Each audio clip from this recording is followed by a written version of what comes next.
Hello. I've been reading an awful lot about big tech getting their comeuppance in coming days over the removal of Parler from their app stores and servers.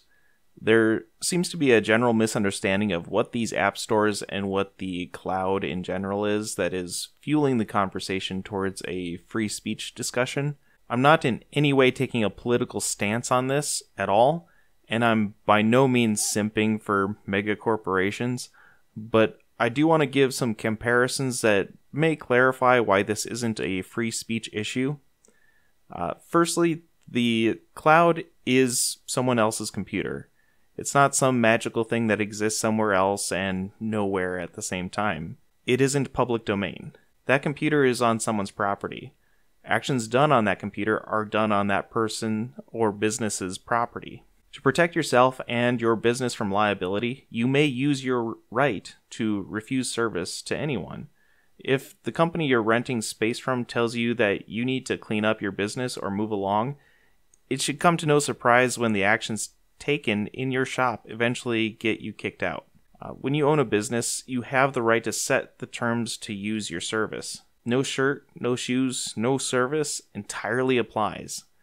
When you sign up for a service online and you agree to their terms, which compromises mostly of a list of vague don'ts, if you break those terms, the business has precedent to remove you from their service. Any warnings or grace period is entirely up to the business to give. Keeping with the no shirt, no shoes, no service analogy, think of Parler's stance of not regulating their users like a nudist colony overtaking a gas station. The nudist colony is on the gas station's property. They've been given the chance to get dressed and was met by the CEO of the colony with, "I'm a free genitals absolutist." The same is in regard to how you manage your own home. You might not live in a dry county, but if you say no alcohol in your home, then your rule is law within the confines of your own home.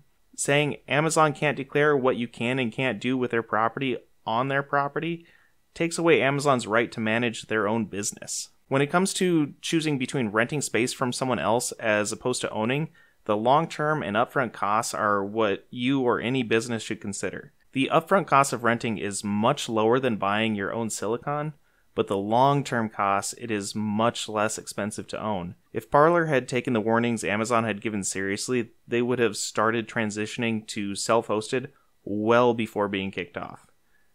Nothing is stopping me or anyone else with an internet connection from hosting their own servers from their own home with their own home internet connection. The magic of the internet is that there is no zoning for where you can and can't build. Everything is freeform. Ultimately, this is not a free speech issue. It is a rental company telling a tenant they've had more than enough opportunity to clean up or get out. What do you think of my analogies? Has it clarified anything in any way? I really appreciate you watching. Please give me a thumbs up if you agree, thumbs down if you don't, and if you think you'd enjoy hearing from me again, please give me a subscribe.